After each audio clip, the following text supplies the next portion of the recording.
नमस्कार, मैं हूं रंजीत कुमार और शुरू हो चुका है क्लियर कट। देश के जाबाजों ने बंगाल की खाड़ी में ऐसा क्या किया है जिससे इस्लामाबाद से लेकर बीजिंग तक की नींद उड़ा दी है, आपको ये बताएंगे।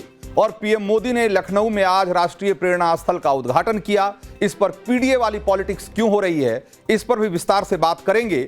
साथ ही बांग्लादेश से भी एक बड़ी खबर है और आपको बताएंगे कि क्या तारिक रहमान को चेहरा बनाने के लिए हादी को मोहरा बनाया गया, उसकी हत्या की साजिश रची गई। लेकिन शुरुआत बिग अपडेट के साथ।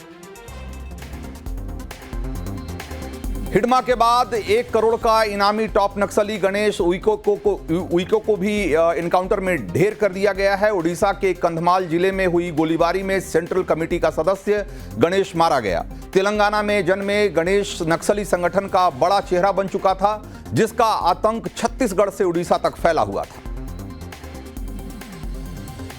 बिहार की राजनीति में राष्ट्रीय लोक मोर्चा के अध्यक्ष उपेंद्र कुशवाहा का लिट्टी चोखा भोज सियासी चर्चा का केंद्र बना हुआ है। पार्टी के 3 प्रमुख विधायक माधव आनंद, रामेश्वर महतो और आलोक सिंह पटना में होने के बावजूद भोज में शामिल नहीं हुए।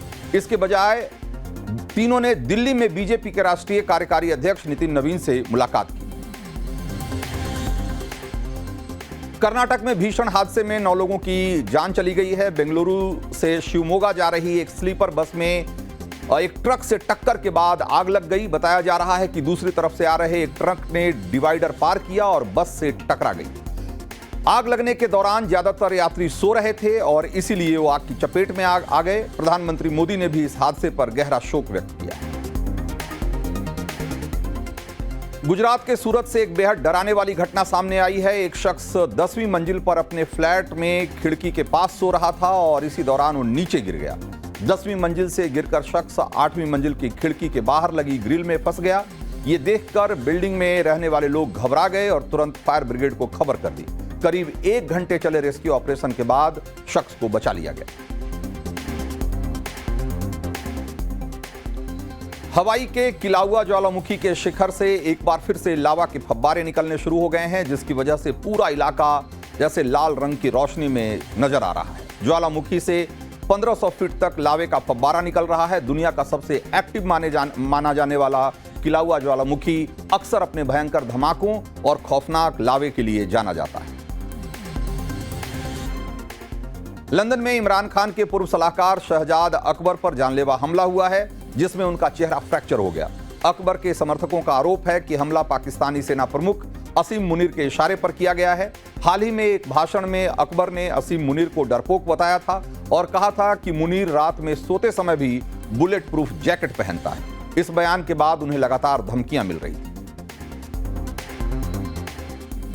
आतंकी मुल्क पाकिस्तान का दोमुहापन एक बार फिर सामने आ गया है। खुद को इस्लामी मुल्कों का पैरोकार बताने वाला पाकिस्तान अब शराब बेचकर अपना खर्चा चलाएगा।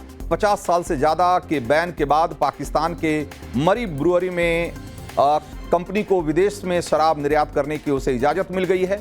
खास बात यह है कि मुस्लिम बहुल होने की वजह से पाकिस्तान में शराब बेचने, खरीदने और पीने पर भी कई तरह के बैन लगे हुए हैं। देश भर में आज पूर्व प्रधानमंत्री और भारत रत्न अटल बिहारी वाजपेयी की 101वीं जयंती मनाई गई। प्रधानमंत्री नरेंद्र मोदी समेत कई बीजेपी नेताओं ने सदैव अटल स्मारक पर पुष्पांजलि अर्पित की। इस दौरान राष्ट्रपति द्रौपदी मुर्मू, उपराष्ट्रपति सीपी राधाकृष्णन समेत कई दिग्गज नेता मौजूद रहे।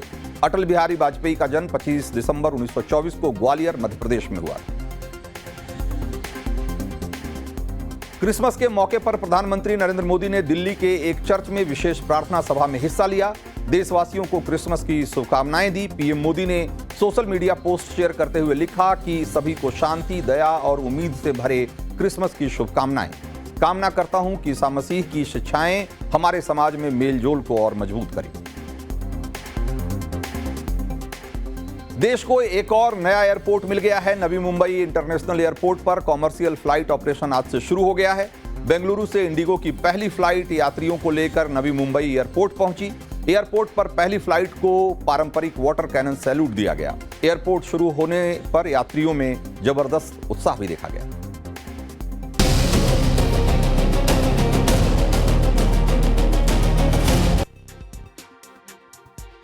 तो कहते हैं कि जंग हथियारों से नहीं बल्कि हौसले से लड़ी जाती, लेकिन ये आधा सच है। पूरा सच ये है कि हौसले के साथ ही जवानों के हाथों में आधुनिक और घातक हथियार भी उतने ही जरूरी हैं।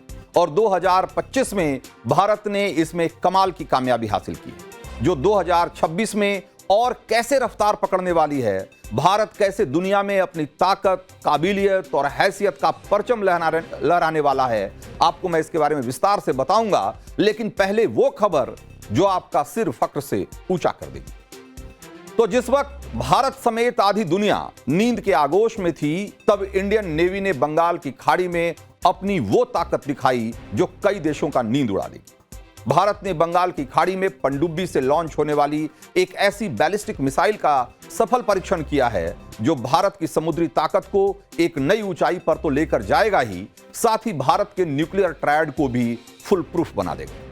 इस टेस्ट से स्पष्ट हो गया कि भारत अब धरती, आसमान और समंदर तीनों जगहों से दुश्मन के ठिकानों पर परमाणु हमला करने की क्षमता से पूरी तरीके से लैस हो चुका है। वैसे आपको बता दें कि इस टेस्ट के बारे में आधिकारिक तौर पर कोई ऑफिशियल कंफर्मेशन नहीं आया है और न ही इसकी रेंज और वेरिएंट के बारे में बहुत विस्तार से जानकारी दी गई है। लेकिन जानकारों का मानना है कि यह परीक्षण K4 SLBM मिसाइल का था, जिसे स्वदेशी परमाणु पनडुब्बी INS अरिघात से दागा गया। ऐसा इसलिए भी कहा जा रहा है क्योंकि टेस्ट से पहले ही भारत ने विशाखापत्तनम तट से नोटम जारी किया था और बताया जा रहा है कि 2 स्टेज वाली K4 मिसाइल के पहले भी कई परीक्षण समुद्र के भीतर सबमर्सिबल जो पॉन्टून प्लेटफॉर्म होता है वहां से किया जा चुका है। लेकिन यह पहली बार है जब K4 बैलिस्टिक मिसाइल को INS अरिघात से दागा गया है। असल में INS अरिघात देश की दूसरी स्वदेशी पनडुब्बी है जिससे बैलिस्टिक मिसाइल दागी जा सकती है। 6000 टन वजनी ये पनडुब्बी परमाणु ऊर्जा से चलती है और परमाणु हथियारों वाली बैलिस्टिक मिसाइल को ले जाने में सक्षम है। इस पनडुब्बी को 29 अगस्त 2024 को भारतीय सेना में शामिल किया गया था और इस सबमरीन का जो इंड्योरेंस है वो कमाल का है, यानी कि ये कई हफ्तों तक या यूं कहिए कि महीनों तक कई बार समंदर के भीतर चुपचाप रह सकती है और सर्विलांस से लेकर और दुश्मन को पर हमला करने के काम को अंजाम दे सकती है। INS अरिघात से K4 मिसाइल के कामयाब परीक्षण ने यह साबित कर दिया है कि भारत जल, थल और नभ से परमाणु हमला करने में अब पूरी तरीके से सक्षम है और एक खबर चीन और पाकिस्तान जैसे मुल्कों की नींद उड़ाने वाली है। और अब आप ये समझिए कि जब मैं ये कह रहा हूं कि इस मिसाइल के सफल परीक्षण से भारत का न्यूक्लियर ट्रायड और मजबूत हो गया है, तो इसका मतलब क्या है? इसका मतलब यह है कि जो भारत का जो परमाणु या यूं कहें कि एटॉमिक डिटरेंस है, जो न्यूक्लियर डिटरेंस है, वो इतना मजबूत हो गया है कि अब भारत पर किसी तरह का परमाणु हमला करने से पहले कोई भी देश 100 बार सोचेगा। वो इसलिए क्योंकि पनडुब्बी से एक न्यूक्लियर पावर्ड या यूं कहें कि न्यूक्लियर वॉरहेड से लैस मिसाइल को लॉन्च करने की क्षमता का मतलब यह होता है कि अगर कोई देश आपके ऊपर परमाणु हमला करता है तो यह बात तय है कि उस पर परमाणु पलटवार होगा ही होगा। क्योंकि आप युद्ध की स्थिति में कई बार ऐसी नौबत आ सकती है कि जिसमें आपका देश जमीन या हवा के रास्ते परमाणु पलटवार करने की क्षमता उसकी कम हो जाए या कॉम्प्रोमाइज्ड हो जाए, सीमित हो जाए।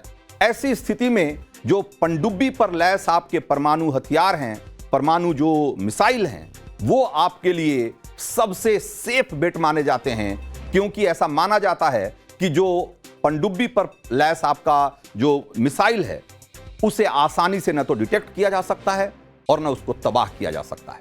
इसीलिए आपका जो न्यूक्लियर ट्रायड है, किसी भी देश का न्यूक्लियर जो ट्रायड है या यूं कहें कि उसका जो न्यूक्लियर डिटरेंस है, उसमें परमाणु पनडुब्बी पर लैस जो परमाणु मिसाइल है वो बहुत ही एक ऐसी चीज मानी जाती है कि अगर वो आपके पास नहीं है तो आप समझिए कि आपका जो न्यूक्लियर डिटरेंस है वो फुल प्रूफ नहीं है। तो ये वजह है कि चीन और पाकिस्तान जैसे देश इस खबर से थोड़े बेचैन होंगे।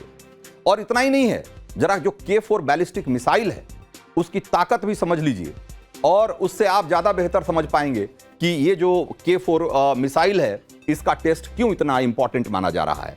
तो एक तो इसकी रेंज देखिए कि 3500 किलोमीटर इसकी रेंज है। 3500 किलोमीटर का मतलब आप ये समझिए कि चूंकि ये परमाणु पनडुब्बी से लॉन्च की जाने वाली मिसाइल है, तो ये दुश्मन का जो सी कोस्ट है, उसका जो समुद्री तट है, उसके एकदम बिल्कुल करीब जाकर और वहां से ये हमला कर सकती है। तो इसका मतलब यह है कि आपके दुश्मन देश के करीब करीब 3000 साढ़े 3000 किलोमीटर भीतर उसके किसी भी ठिकाने को ध्वस्त कर सकती है। तो अगर देखा जाए, अगर उस हिसाब से देखा जाए, तो पाकिस्तान जैसे देश तो खैर पूरी तरीके से इसके जद में है ही। चीन का भी कमोबेश एक जो बड़ा इलाका है और जो महत्वपूर्ण इलाका है, वो इसके रेंज में आ जाता है, इसकी जद में आ जाता है। यह बात इसको बहुत महत्वपूर्ण बनाती है। और जैसा कि आप देख रहे हैं कि इसकी लंबाई 12 मीटर, व्यास 1.3 मीटर है और इसका वजन जो है वो 17 से 20 टन के आसपास होता है।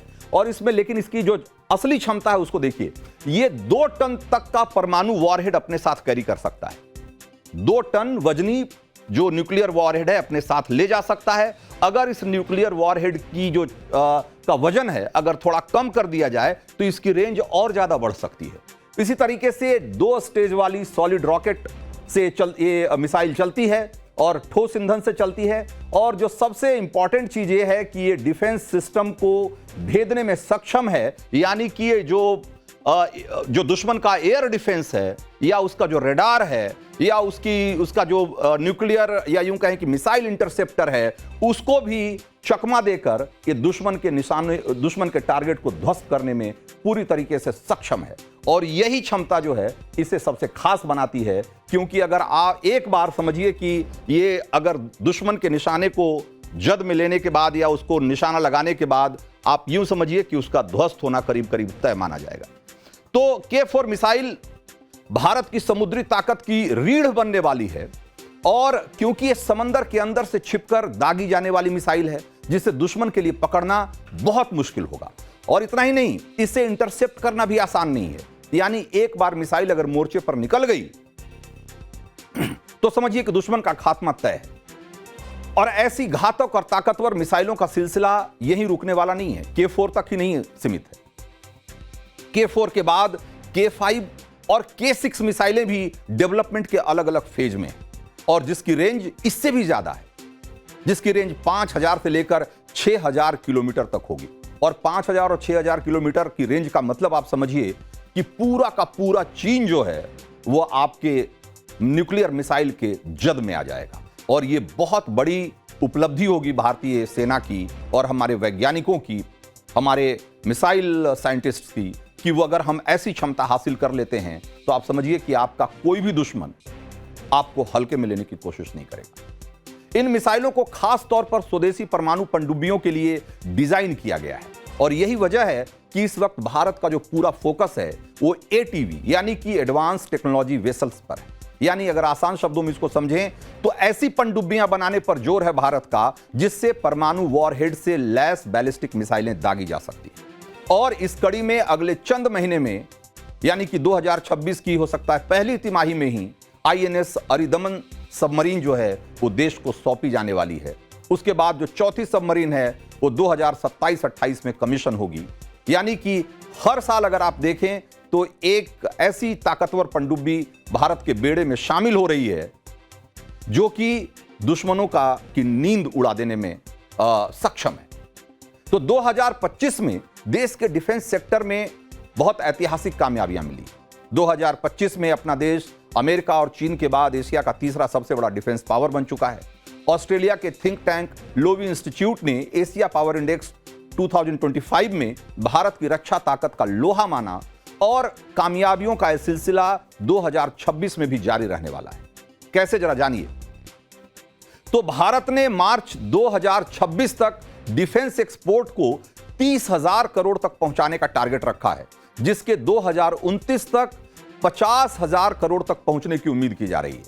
तो आप सोचिए कि जो देश हाल फिलहाल तक या यूं कहें कि आज भी एक बहुत बड़ा डिफेंस इंपोर्टर है, हम ज्यादा से ज्यादा अपने डिफेंस इक्विपमेंट दुनिया के दूसरे बड़े देशों से मंगाते हैं, अब वही भारत जो एक्सपोर्ट पर, डिफेंस एक्सपोर्ट के मोर्चे पर भी बहुत तेजी से आगे बढ़ रहा है और हम दुनिया को बहुत सारे जो डिफेंस हार्डवेयर है अब हम एक्सपोर्ट करने लगे हैं। 2026 दिसंबर तक जो डोमेस्टिक डिफेंस प्रोडक्शन है उसकी वैल्यू 1,60,000 करोड़ से ज्यादा करने का टारगेट रखा गया है और 2029 तक इसको बढ़ाकर 3 लाख करोड़ तक पहुंचाने का टारगेट है। सरकार चाहती है कि हम 2027 तक हथियारों के मामले में 70% तक आत्मनिर्भर हो जाएं, यानी कि हम 70% जो अपने हथियार हैं वो अपने देश के भीतर ही हम बनाने लगे। और 2025 में 92% जो कॉन्ट्रैक्ट है, इसीलिए घरेलू कंपनियों को दिया गया है। भारत 3 कैडेट ट्रेनिंग जहाजों की डिलीवरी भी 2026 में शुरू होने वाली है। इसके अलावा एडवांस आर्टिलरी गन सिस्टम की टेस्टिंग भी अप्रैल 2026 तक पूरी हो जाएगी। S-400 डिफेंस सिस्टम जो है, एयर डिफेंस सिस्टम, उसकी बची हुई सारी यूनिट भी 2026 में डिलीवर हो जाएगी। और भारत को इससे पहले 4 में से 3 स्क्वाड्रन मिल चुके हैं, यानी कि जो बचा हुआ 1 स्क्वाड्रन है वो भी 2026 में मिल जाएगा। तो अगर देखा जाए तो कुल मिलाकर भारत दुश्मनों की हर चाल से निपटने के लिए अपनी तैयारियों को पूरी रफ्तार से आगे बढ़ा रहा है और डिफेंस के मोर्चे पर आत्मनिर्भर भारत का अभियान बहुत तेजी से आगे बढ़ रहा है।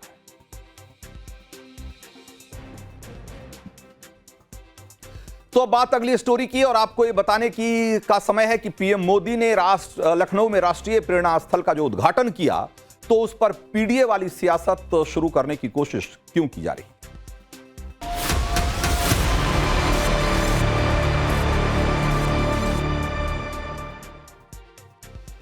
यूपी की राजधानी लखनऊ में आज एक भव्य समारोह में पीएम मोदी ने राष्ट्रीय प्रेरणा स्थल का उद्घाटन किया। विकसित भारत के संकल्प से जोड़ते हुए इसे राष्ट्र को समर्पित किया गया।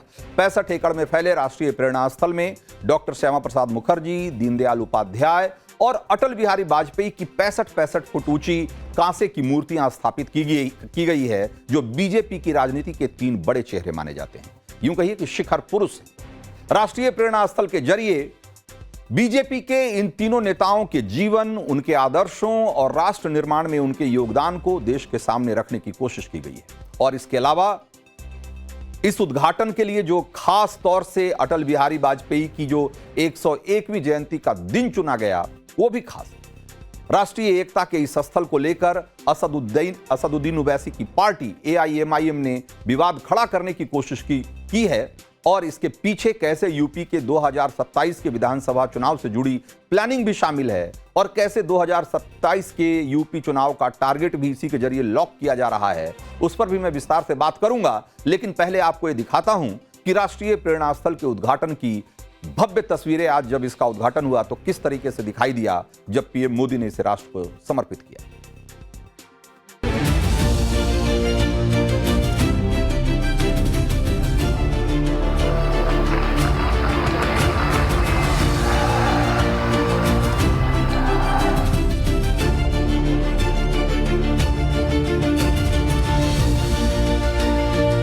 राष्ट्र प्रेरणा स्थल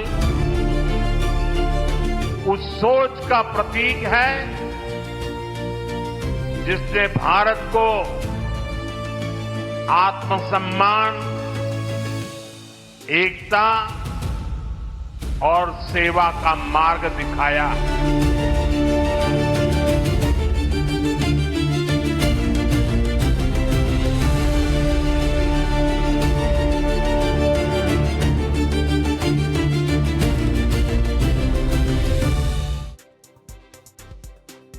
तो यूपी की योगी सरकार ने राष्ट्रीय प्रेरणा स्थल बनाने की घोषणा 2019 में की थी, लेकिन 2023 में इसका निर्माण कार्य शुरू हुआ और 2025 के आखिर में, यानी कि 3 साल के अंदर, यह भव्य रूप में लखनऊ की नई पहचान के रूप में देश के सामने आ चुका है। आजादी के बाद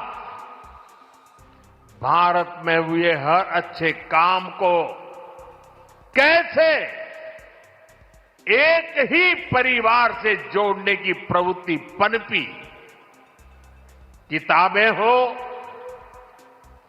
सरकारी योजनाएं हो, सरकारी संस्थान हो, गली, सड़क, चौराहे हो,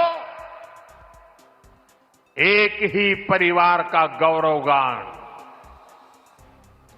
एक ही परिवार के नाम, उनकी ही मूर्तियां, यही सब चला। भाजपा ने देश को एक परिवार की बंधक बनी इस पुरानी प्रवृत्ति से भी बाहर निकाला है। तो राष्ट्रीय प्रेरणा स्थल कैसे विकसित भारत का संदेश आगे बढ़ा रहा है और उसकी भी एक दिलचस्प कहानी है, वो मैं आपको आगे बढ़ाऊंगा। लेकिन पहले ये जान लीजिए कि 65 फुट ऊंची और 42 टन वजनी डॉक्टर श्यामा प्रसाद मुखर्जी, पंडित दीनदयाल उपाध्याय और अटल बिहारी वाजपेयी की प्रतिमाओं के अलावा राष्ट्रीय प्रेरणा स्थल में और क्या क्या खास है। तो गोमती नदी के किनारे 2 लाख से ज्यादा लोगों की क्षमता वाला एक बड़ा ग्राउंड तैयार किया गया है और कमल के आकार का एक डिजिटल म्यूजियम भी बनाया गया है जो 98,000 वर्ग फीट में फैला हुआ है। भारत माता की एक प्रतिमा भी स्थापित की गई है और 6300 वर्ग मीटर में एक म्यूजियम ब्लॉक भी बनाया गया है। 3000 लोगों के बैठने की कैपेसिटी वाला एक ओपन एयर थिएटर भी यहां तैयार किया गया है और खास तौर से यहां पर 3 हेलीपैड भी बनाए गए हैं जो इसकी उपयोगिता को और बढ़ाने वाले हैं। इसके अलावा मेडिटेशन सेंटर है, योगा सेंटर है, विशाल एक स्टेज, एक बहुत बड़ा स्टेज बनाया गया है और परिसर में एक खूबसूरत पाथवे भी बनाया गया है। कुल मिलाकर के एक शानदार पार्क, जो कि लखनऊ में बहुत सारे पार्क पहले से हैं, उसमें से एक और पार्क के तौर पे अब इसकी पहचान मुकम्मल होती हुई दिखाई दे रही है। तो इन खासियतों के साथ राष्ट्रीय प्रेरणा स्थल लखनऊ का एक नया कल्चरल और सोशल सेंटर बनता हुआ दिखाई दे रहा है और उसके पीछे जो इसके निर्माण की दिलचस्प कहानी है वो भी अब जान लीजिए, जो कि बीजेपी के विकसित भारत के राजनीति से जुड़ा हुआ एक मैसेज देने वाला है। दरअसल जिस जगह पर आज राष्ट्रीय प्रेरणा स्थल बनाया गया है वो पहले कूड़े का एक बहुत बड़ा डंपिंग ग्राउंड हुआ करता था।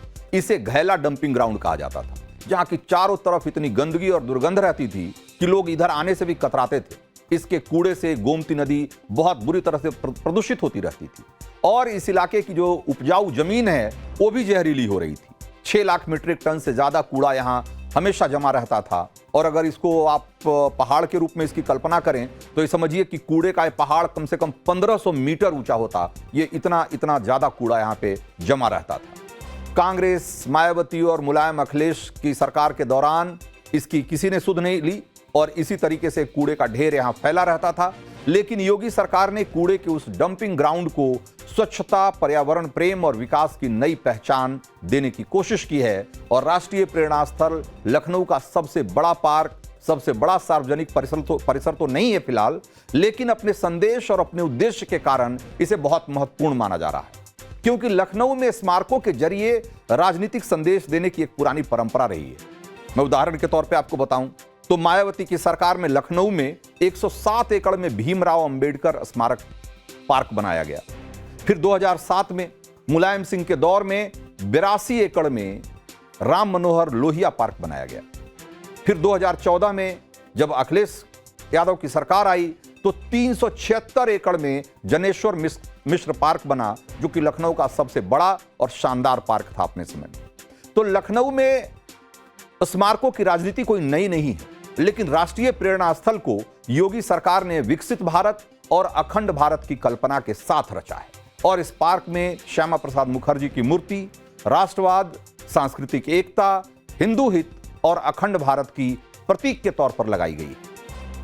श्यामा प्रसाद मुखर्जी ने आजादी के वक्त भारत के जो बंगाल के हिंदू थे, हिंदू बहुल इलाके थे, उनको पाकिस्तान में जाने से रोकने के लिए बंगाली हिंदू होम मूवमेंट चलाया था। जम्मू कश्मीर में धारा 370 का विरोध करते रहे, जिसे मोदी सरकार ने हटाया। और इसी तरीके से पंडित दीनदयाल उपाध्याय ब्राह्मण चेहरा होकर भी दलित राजनीति के बहुत बड़े चेहरे थे और उन्होंने एकात्म मानववाद का जो राजनीतिक सिद्धांत दिया वो दलितों को आर्थिक, सामाजिक उत्थान और समरसता की बात करता है।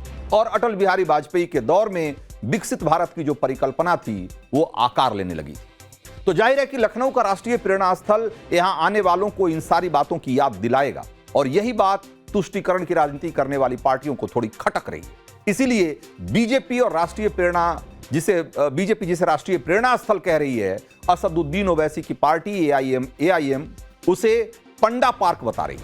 सुनिए एआईएम के नेता असीम वकार क्या कह रहे हैं। 4% की आबादी वाले ब्राह्मणों की 3 बड़ी मूर्तियां लगाकर प्रेरणा स्थल बनाया जा रहा है और 96% आबादी वाले लोगों में से कोई महापुरुष गुजरा ही नहीं। मैं भारतीय जनता पार्टी से सवाल पूछ रहा हूं कि 96% की आबादी में से आपको कोई भी ऐसा महापुरुष नहीं मिला आपकी पार्टी में भी कि जिसकी मूर्ति लगाई जा सकती। और अफसोस इस बात का है कि उत्तर प्रदेश में बाकी जो पार्टियां हैं, जैसे मायावती जी दलितों की राजनीति करती हैं, वो भी खामोश है, उन्होंने कोई सवाल नहीं पूछा। पिछड़ा और दलित का नारा बुलंद करने वाली पार्टी के नेता।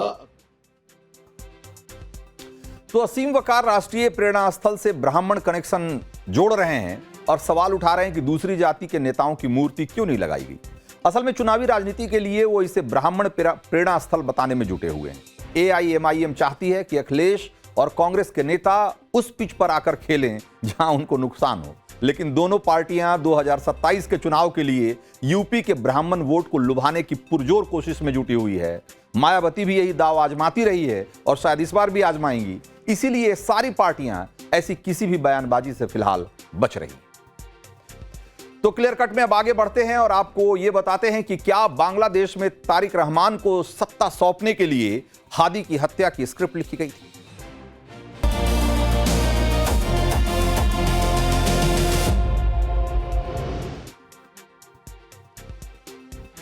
तो बांग्लादेश पिछले एक हफ्ते से कट्टरपंथी छात्र नेता हादी की हत्या का बवाल और अल्पसंख्यक हिंदुओं पर हमले के मुद्दे पर सुलग रहा था, लेकिन आज लंदन से आई एक फ्लाइट के बाद बांग्लादेश की तस्वीर अचानक से बदली हुई दिखी। राजधानी ढाका की सड़कों पर भीड़ का ऐसा रेला उमड़ा दिखा जिसमें बांग्लादेश में फरवरी में होने वाले चुनाव के एक तरफा होने का मैसेज भी दिख रहा है। लंदन से आई उस फ्लाइट में बांग्लादेश के पूर्व प्रधानमंत्री खालिदा जिया के बेटे और उनकी पार्टी BNP के एक्टिंग प्रेसिडेंट तारिक रहमान थे। 2008 से लंदन में निर्वासित जीवन बिता रहे रहमान की एक घर वापसी थी। बीवी और बेटी के साथ रहमान अपनी पालतू बिल्ली को लेकर भी बांग्लादेश आए हैं और यही वो तारिक रहमान है जिसे हत्या, भ्रष्टाचार समेत 84 आपराधिक मामले जिन पर दर्ज थे और अब उनका ढाका में अभूतपूर्व स्वागत हो रहा है। तो BNP की तरफ से दावा किया गया कि कार्यकर्ताओं और समर्थकों की 5 लाख की भीड़ रहमान के स्वागत के लिए सड़क पर उतरी थी और जो उन्हें बांग्लादेश का अगला PM बता रही है। और यही दावे उठा रहे हैं, ये सवाल उठा रहे हैं कि क्या बांग्लादेश में तारिक रहमान का लौटना किसी बड़े प्लान का हिस्सा है? क्या शेख हसीना की पार्टी अवामी लीग को चुनाव लड़ने से बैन करने का जो मकसद है वो तारिक रहमान को बांग्लादेश के तख्त पर विरोध बिठाना है? और सबसे बड़ा सवाल ये कि क्या इसी बात का विरोध करने की वजह से हादी की हत्या कर दी गई, जैसा आरोप हादी के भाई उस्मान ने कल लगाया था। तारिक रहमान के बांग्लादेश लौटने से कुछ घंटे पहले उन्होंने इस तरह के आरोप लगाए थे और इन सब के पीछे कई चौंकाने वाली कड़ियां जुड़ती हुई दिखाई दे रही है, जो ये कह रही है कि बांग्लादेश में रहमान का चेहरा बनाने की कोशिश की जा रही है और इसीलिए हादी को एक मोहरे की तरह इस्तेमाल किया गया, उसकी हत्या की प्लानिंग की गई। और इसकी जो एक चौंकाने वाली कुछ परतें जो सामने खुल रही है वो आपके सामने रखूंगा। और बांग्लादेश में तारिक रहमान के स्वागत के लिए यूनुस सरकार ने कैसे रेड कारपेट बिछा रखा था, ढाका में हाईएस्ट लेवल सिक्योरिटी लगाई गई थी। मोहम्मद यूनुस के करीबी लेफ्टिनेंट जनरल मोहम्मद जहांगीर आलम चौधरी खुद सिक्योरिटी की निगरानी कर रहे थे। रहमान के बांग्लादेश आने से पहले ही ये फरमान जारी हो गया था कि 24 और 25 दिसंबर को ढाका इंटरनेशनल एयरपोर्ट पर विजिटर्स बैन रहेगा। पूरे ढाका में कई तरह की पाबंदियां लगा दी गई थी। बांग्लादेश की मीडिया रिपोर्ट्स में इसे प्रधानमंत्री और राष्ट्रपति को मिलने वाली सिक्योरिटी जैसा बताया गया और ये सारा सिक्योरिटी इंतजाम तारिक रहमान की पार्टी BNP की तरफ से किए गए हाई सिक्योरिटी अरेंजमेंट से बिल्कुल अलग था। और यही बात जो है ये सवाल के तौर पे सामने आ रही है कि रहमान को इतनी जो तवज्जो दी जा रही है, क्या इसके पीछे यूनुस सरकार का या मोहम्मद यूनुस का कोई प्लान है?